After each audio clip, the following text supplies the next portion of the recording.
अकाली दल के नेता और पंजाब के पूर्व मंत्री विक्रम मजीठिया के अमृतसर के ठिकाने पर छापेमारी। ड्रग्स मामले की जांच कर रही एसआईटी ने छापे मारे।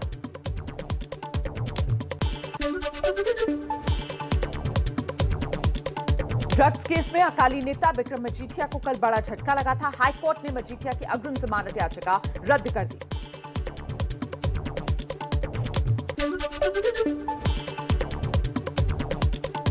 राहुल गांधी स्वर्ण मंदिर में मत्था टेकने के बाद पंजाब में शुरू करेंगे प्रचार अभियान। 27 जनवरी को जालंधर में वर्चुअल रैली के जरिए लोगों को करेंगे संबोधित।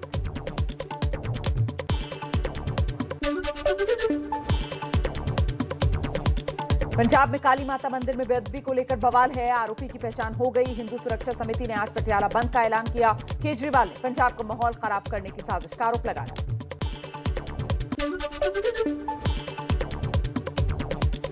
पंजाब के पूर्व सीएम कैप्टन अमरिंदर सिंह का बड़ा दावा। बोले सिद्धू को मंत्री बनाने के लिए पाकिस्तान से आई थी सिफारिश। उन्होंने रिक्वेस्ट की है कि अगर सिद्धू को आप अपनी गवर्नमेंट में ले सकते हो तो ले लो। और कहां से पाकिस्तान की बात कर रहा हूं।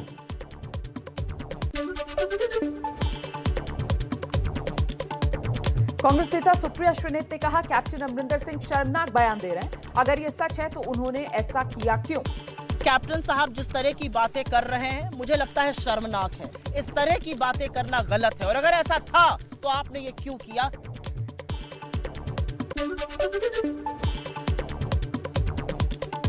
पंजाब में बीजेपी गठबंधन में सीट बंटवारा तय हुआ। बीजेपी 65 सीट, अमरिंदर सिंह की पार्टी 37 सीट, ढींढसा की पार्टी अकाली दल संयुक्त 15 सीट पर चुनाव लड़ेगी। भारतीय जनता पार्टी 117 सीटों में 65 सीट्स भारतीय जनता पार्टी लड़ेगी।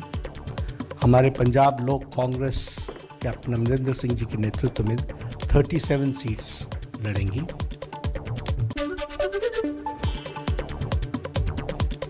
बीजेपी के संकल्प पत्र में मथुरा का सांकेतिक तौर पर होगा इस्तेमाल। सूत्रों के मुताबिक किसानों के बिजली बिल को लेकर बड़ी राहत की घोषणा की जाएगी।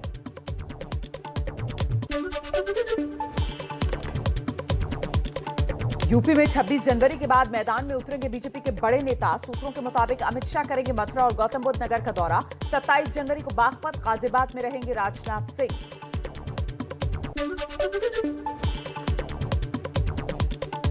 आज दिल्ली में बीजेपी केंद्रीय चुनाव समिति की बैठक है। यूपी, मणिपुर, पंजाब के बाकी बचे उम्मीदवारों के नाम पर लग सकते हैं मोहर। कल कोर कमेटी की बैठक में चर्चा हुई थी।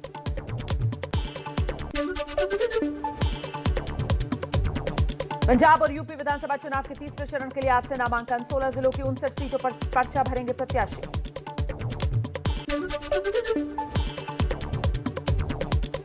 कांग्रेस के बड़े नेता पूर्व केंद्रीय मंत्री आरपीएन सिंह आज बीजेपी में हो सकते हैं शामिल। सूत्रों के मुताबिक समाजवादी पार्टी के विधायक शरद वीर सिंह भी बीजेपी में शामिल हो सकते हैं।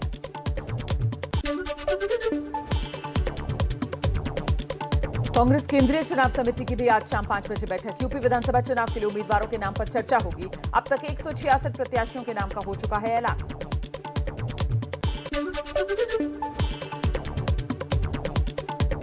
यूपी विधानसभा चुनाव के लिए समाजवादी पार्टी ने 159 उम्मीदवारों की पहली लिस्ट जारी कर दी है। अखिलेश यादव करहल, शिवपाल यादव जसवंत नगर से चुनाव लड़ेंगे। समाजवादी पार्टी ने जेल में बंद आजम खान को रामपुर से और कैराना से नाहिद हसन को उम्मीदवार बना दिया है। हाल ही में जमानत पर जेल से छूटे आजम खान के बेटे अब्दुल्ला आजम को स्वार से टिकट दिया।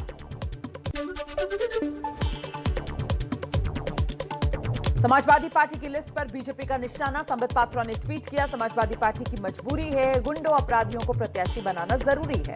लिस्ट नई, अपराधी वही। चाहे वो बड़े बड़े खूंखार अपराधी रहे हों, चाहे कोई जेल के अंदर हो और चाहे बेल के अंतर्गत हो, उन सबको आज की टिकट की सूची का हिस्सा बनाने का काम किया है। ये नई नहीं, ये वही सफा है।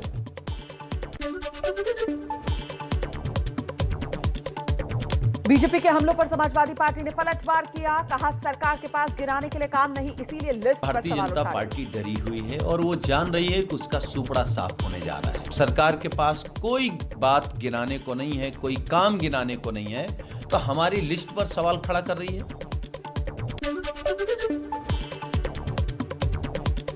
समाजवादी पार्टी की तरफ से 300 यूनिट मुफ्त बिजली के लिए लोगों से रजिस्ट्रेशन कराने पर उठे सवाल। चुनाव आयोग तक शिकायत पहुंच गई है। इस प्रकरण में एक शिकायत आई थी, इसका संज्ञान लिया गया है और इस मामले में आख्या प्राप्त करके प्रस्तुत की जा रही है।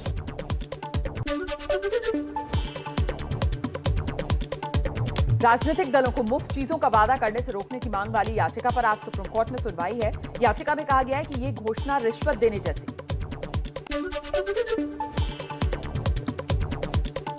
यूपी चुनाव में पाकिस्तान की एंट्री। बीजेपी बोली पाकिस्तान को दुश्मन नहीं मानने वाले बयान पर माफी मांगे अखिलेश यादव।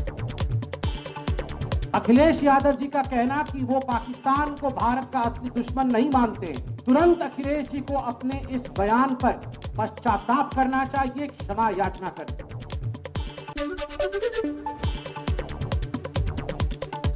मेरठ की सिबाल खास विधानसभा क्षेत्र में बीजेपी उम्मीदवार मनिंदर पाल सिंह के काफिले पर जबरदस्त पथराव हो गया। कई समर्थक घायल हुए, गाड़ियों के शीशे भी टूट गए।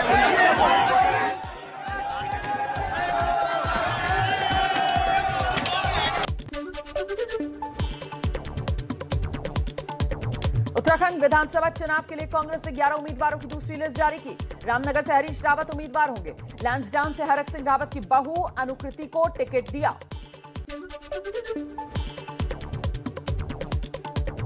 उत्तराखंड कांग्रेस के चुनावी कैंपेन चार धाम चार काम के लॉन्च के दौरान छत्तीसगढ़ के मुख्यमंत्री भूपेश बघेल और हरीश रावत झूमते हुए दिखाई दिए। इस अभियान के तहत कांग्रेस ने उत्तराखंड की जनता से 4 वादे किए हैं। सूत्रों के हवाले से खबर है, ईडी के पूर्व ज्वाइंट डायरेक्टर राजेश्वर सिंह चुनाव लड़ेंगे, जल्द बीजेपी में शामिल हो सकते हैं। आज है राष्ट्रीय मतदाता दिवस, वोटर्स के सम्मान का दिन। देश में अब तक 95 करोड़ से ज्यादा वोटर हो चुके हैं। जिन 5 राज्यों में इस बार चुनाव हो रहे हैं, वहां 25 लाख नए मतदाता जुड़े। महाराष्ट्र के सिलसोरा में एमबीबीएस के 7 छात्रों की सड़क हादसे में मौत हो गई। मरने वालों में बीजेपी विधायक विजय रहंगदाले का बेटा अविनाश भी शामिल। नदी में कार गिरने से इनकी जान गई। गणतंत्र दिवस की पूर्व संध्या पर आज शाम 7:30 बजे देश को संबोधित करेंगे राष्ट्रपति रामनाथ कोविंद। दूरदर्शन आकाशवाणी पर सीधा प्रसारण।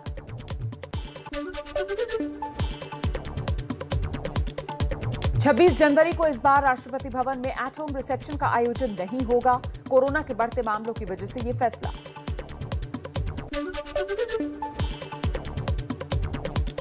दिल्ली के सीएम अरविंद केजरीवाल ने गणतंत्र दिवस से पहले आज दिल्ली सचिवालय में झंडा फहराया। दिल्ली वालों को दिया भरोसा, कोरोना के मामले काबू में आते ही हटाई जाएगी पाबंदियां। को हटाएंगे, आपकी जिंदगी को दोबारा ढर्रे पे लाने की हम कोशिश करेंगे।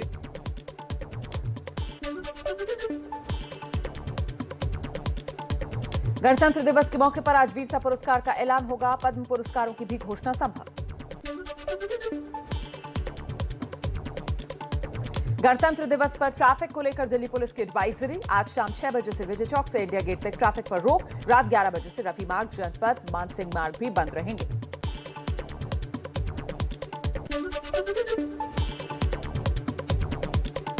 गणतंत्र दिवस पर सुरक्षा के मद्देनजर दिल्ली में आज सुबह 6 बजे से सभी मेट्रो स्टेशन पर पार्किंग बंद है। कल दोपहर 2 बजे तक पार्किंग बंद रहेगी। जम्मू कश्मीर में एलओसी और इंटरनेशनल बॉर्डर पर बढ़ाई गई चौकसी। सूत्रों के मुताबिक 26 जनवरी से पहले शांति भंग करने की कोशिश कर सकती है पाकिस्तान की सेना।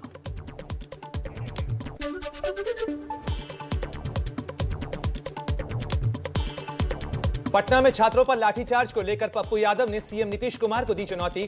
कहा, अब आर पार की लड़ाई होगी, एक भी ट्रेन नहीं चलने देंगे। एक भी ट्रेन नहीं चलेगी, इस बात का ख्याल रखिएगा। लड़ाई आर पार की होगी।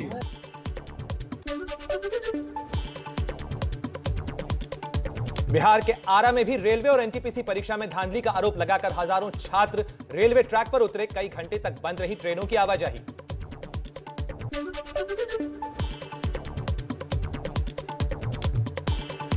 राकेश अस्थाना को दिल्ली पुलिस का कमिश्नर बनाए जाने के खिलाफ दायर याचिका पर आज सुप्रीम कोर्ट में सुनवाई। वकील प्रशांत भूषण ने दाखिल की याचिका। नियुक्ति में नियमों की अनदेखी का लगाया आरोप।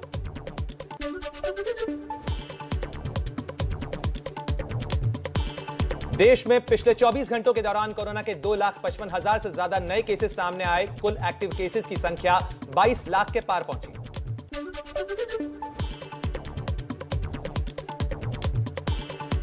दिल्ली में कोरोना के मामलों में बड़ी गिरावट। 24 घंटों में 5,760 नए संक्रमित होने की पुष्टि। 30 लोगों की मौत। कोरोना संक्रमण 12% से नीचे आई।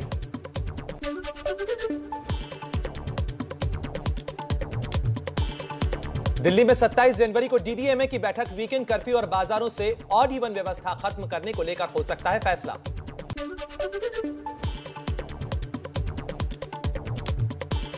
मुंबई में भी तेजी से घट रही है कोरोना के मामलों की रफ्तार। 24 घंटों में 1,857 नए केसेस सामने आए। 11 लोगों की हुई मौत।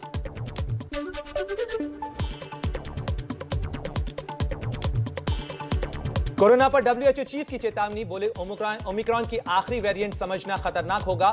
जून तक हर देश में 70% वैक्सीनेशन का लक्ष्य पूरा हुआ तो इस साल खत्म हो सकती है महामारी।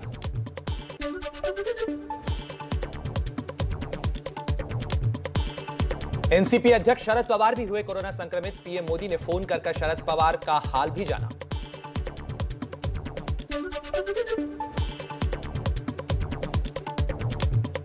कांग्रेस नेता दिग्विजय सिंह भी हुए कोरोना रिपोर्ट पॉजिटिव। ट्वीट कर दी जानकारी। संपर्क में आने वालों से कोरोना टेस्ट कराने की अपील।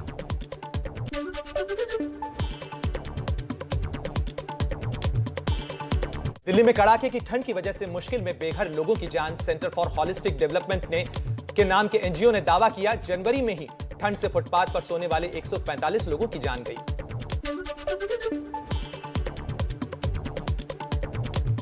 बढ़ती ठंड का असर मुंबई समेत महाराष्ट्र के कई हिस्सों में भी दिख रहा है। मुंबई में आज सुबह कोहरा छाया रहा जिससे गाड़ियों की आवाजाही में काफी दिक्कतें हुई।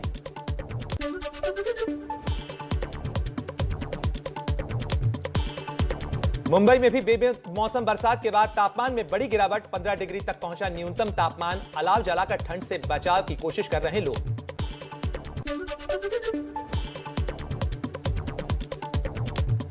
उत्तराखंड के चक्राता में भी भारी बर्फबारी से दर्जनों गांवों तक सड़कों का संपर्क टूटा। आवाजाही बहाल करने के लिए जेसीबी मशीनों से बर्फ हटाने की जद्दोजहद जारी।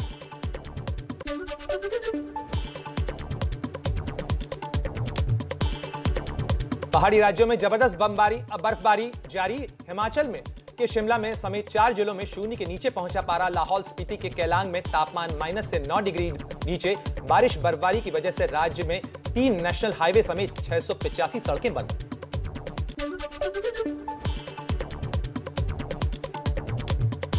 हिमाचल के चंबा में हिमयुग वाले हालात। बर्फ में समाई बड़ी बड़ी गाड़ियां। सड़कों पर जमी कई फीट मोटी बर्फ की चादर।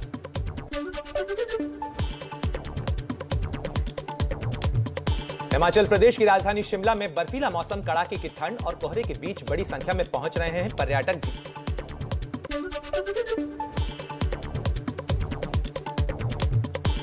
हिमाचल के डलहौजी में लगातार तीसरे दिन गिरी जोरदार बर्फ। रास्ते बंद होने की वजह से खाने पीने की चीजों की भी हो रही है किल्लत। कई गांवों में बिजली की सप्लाई भी ठप।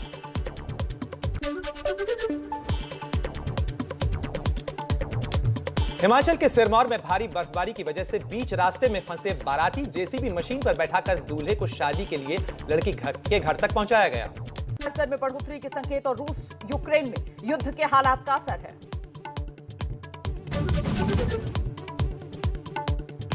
देश में कोरोना के नए केस आज भी आई कमी। 24 घंटे में 2,55,000 से ज्यादा नए मरीज। 614 लोगों की हुई मौत।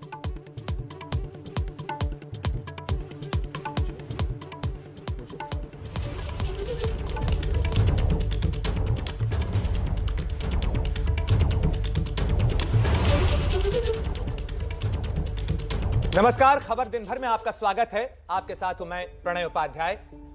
नमस्कार, खबर दिन भर के साथ हाजिरों में रुमाना इसार खान। दिन की हर बड़ी खबर विस्तार से भी, फटाफट अंदाज से भी। शुरुआत जल्दी से करते हैं फटाफट खबरों के साथ। फटाफट को presented by KEI wires and cables. Her tension सहे चलती रहे। Powered by signature global independent floors in sector 81 Gurugram.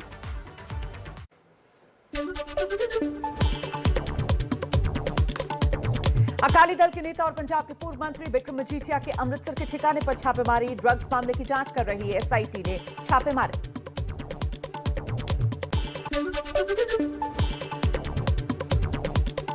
Drugs case में अकाली नेता विक्रम मजीठिया को कल बड़ा झटका लगा था। हाईकोर्ट ने मजीठिया की अग्रिम जमानत याचिका रद्द कर दी।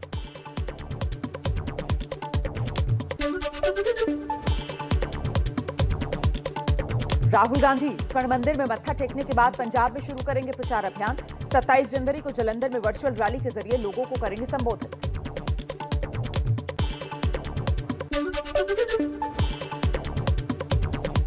पंजाब में काली माता मंदिर में बेअदबी को लेकर बवाल है। आरोपी की पहचान हो गई। हिंदू सुरक्षा समिति ने आज पटियाला बंद का ऐलान किया। केजरीवाल ने पंजाब का माहौल खराब करने की साजिश का आरोप लगाया।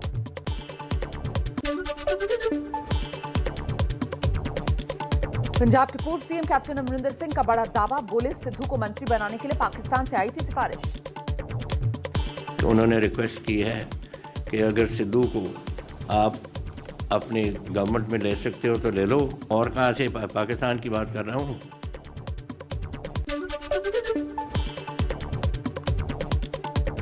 कांग्रेस नेता सुप्रिया श्रीनेत ने कहा कैप्टन अमरिंदर सिंह शर्मनाक बयान दे रहे हैं। अगर ये सच है तो उन्होंने ऐसा किया क्यों? कैप्टन साहब जिस तरह की बातें कर रहे हैं मुझे लगता है शर्मनाक है। इस तरह की बातें करना गलत है और अगर ऐसा था तो आपने ये क्यों किया?